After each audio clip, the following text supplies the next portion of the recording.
식사를 하는 중간에 물을 계속 드시는 분들이 있습니다. 근데 속설에는 물을 마시면은 소화액이나 위액이 희석이 되기 때문에 오히려 소화에 방해가 될 것이다 라고 하는 속설이 굉장히 많거든요. 그런데 실제로 이거와 관련된 연구들이 아주 많지는 않은데 소규모 그룹에서 이런 연구들을 해봤더니 생각보다 그 소화액이나 위산이 많이 희석되지는 않는다. 다소 희석됐다 하더라도 또 그만큼의 소화액들이 또 분비가 되기 때문에 실제로 소화 기능에 크게 영향은 미치지 않는 것 같다라는 결론들이 대부분의 연구들의 결론이거든요. 그래서 중간중간에 물을 좀 마시는 거는 뭐 크게 문제는 없을 것 같고요. 또 경우에 따라서는 물을 너무 많이 마시면 염도가 좀 낮아져서 이제 오히려 그게 더 좋은 거 아니냐, 염분을 낮출 수 있지 않느냐 이렇게 생각하는데, 짜게 먹고 물을 많이 마시는 거는 염도를 낮추는 효과는 별로 없습니다. 그러니까 소금 자체를 적게 먹는 게 중요하지 물을 많이 먹어서 희석되는 효과는 사실 기대하기 좀 어렵습니다. 치과의사의 입장에서 보면 식사 중에 물을 마시는 건 좋지 않습니다. 식사 중에 물을 마신다라고 하는 것은 사실은 내가 음식을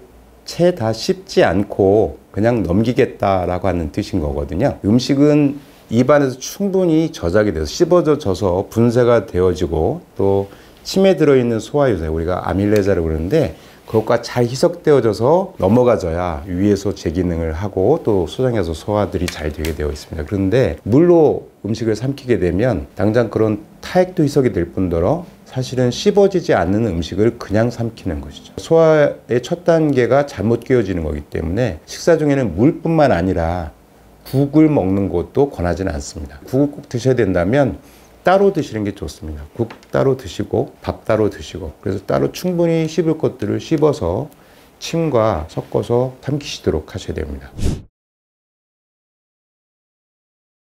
식사 전이나 식사 중이나 식사 후나 어떤 때 물을 먹는 것이 더 좋으냐에 대한 의학적인 사실은 근거는 거의 없습니다. 근거가 없다는 얘기는 무엇이 더 좋다 나쁘다 우열을 가리기 어렵다는 뜻이거든요. 그러니까 꼭 뭐 식사 전후에 먹어라, 식사 후에 먹어라 이제 이렇게 권할 만한 권고사항은 없는데, 식사 다 끝 다음에 뭐 헹구듯이 입안에 물을 먹고 이게 한 다음에 삼키신 것 정도는 나쁘지 않습니다. 그래서 우리나라식으로 숭늉 이런 거 먹는 거는 나쁘진 않은데, 물론 그것도 뭐 위에 가면 좀 소화액을 희석시키는 이유는 있겠지만 입안에 큰 찌꺼기들을 없애주는 것으로는 의미가 있다고 생각합니다. 그다음에 식사 전에 물을 많이 마시는 경우에는 이런 연구가 있어요. 물을 많이 마시고 식사를 하면은 식사량이 줄어들기 때문에 체중 감량에 다소 효과가 있다라고 하는 결과가 있는데, 그럼 실제로 그러냐 해보면 사실 체중 감량 효과가 아주 크지는 않습니다. 그래서 물을 어느 정도 먹어야 되느냐, 보통 한 300cc에서 500cc 정도 상당히 많은 양의 물을 밥 먹기 전에 먹은 다음에 밥을 먹으면 식사를 하면은 식사량이 줄입니다. 그랬을 때 빠지는 체중 효과가 사실 생각보단 크지는 않아서 한 1.5kg에서 한 2kg 정도는 뺄 수 있다, 이런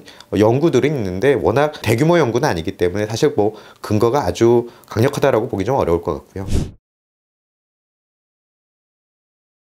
어르신들이 이제 식사를 하기 좀 힘들거나 귀찮아서 이제 물에다가 밥을 말아서 드시는 이제 그런 경우가 우리 종종 보게 되는데, 사실 그 위나 장의 어떤 그 소화 능력과 관련했을 때는 사실 크게 문제되지는 않아요. 그런데 제일 큰 문제는 고른 영양 섭취가 어렵다는 거예요.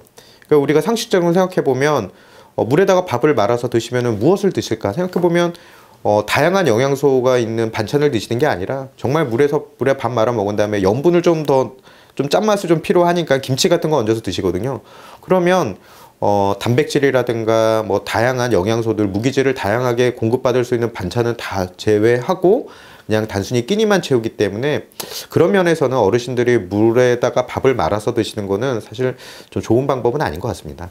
그러면 어떤 식으로 물밥을 먹게 된다면? 다양한 반찬들을 마련을 하시고요. 씹어서 삼키는 게 좀 힘들어서 혹은 이제 연하라고 하는데 삼키는 능력이 좀 떨어져서 그렇다 그러면 죽처럼 유동식을 해서 드시는 게 오히려 조금 더 낫지 않을까. 그러면서 반찬은 다양한 반찬들을 같이 드시면서 조금씩이라도 이렇게 드시는 게 고른 영양 섭취에도 도움이 될 것 같습니다. 이제 연세 드시면 기능이 많이 약해지고 씹는 기능이라든지 삼키는 기능에서 어려움이 있기 때문에 어쨌든 쉽게 음식을 드시려고 하는 거는 너무 당연합니다. 그래서 뭐 물을 말아 드신다거나 국밥을 드신다거나 하는 경우가 많은데, 사실은 연세를 드실수록 운동이 필요하거든요. 그래서 조금 불편하시지만 꼼꼼히 꼭꼭 세면서 음식을 꼭꼭 다져서 씹으시는 것이 실제로 연세 드신 분일수록 소화 기능이 떨어진 데다 대고 그렇게 잘 씹지 않은 상태로 음식을 드시게 되면 정말 우리 영양 공급에 상당한 문제가 생기거든요. 그래서 조금 시간이 걸리더라도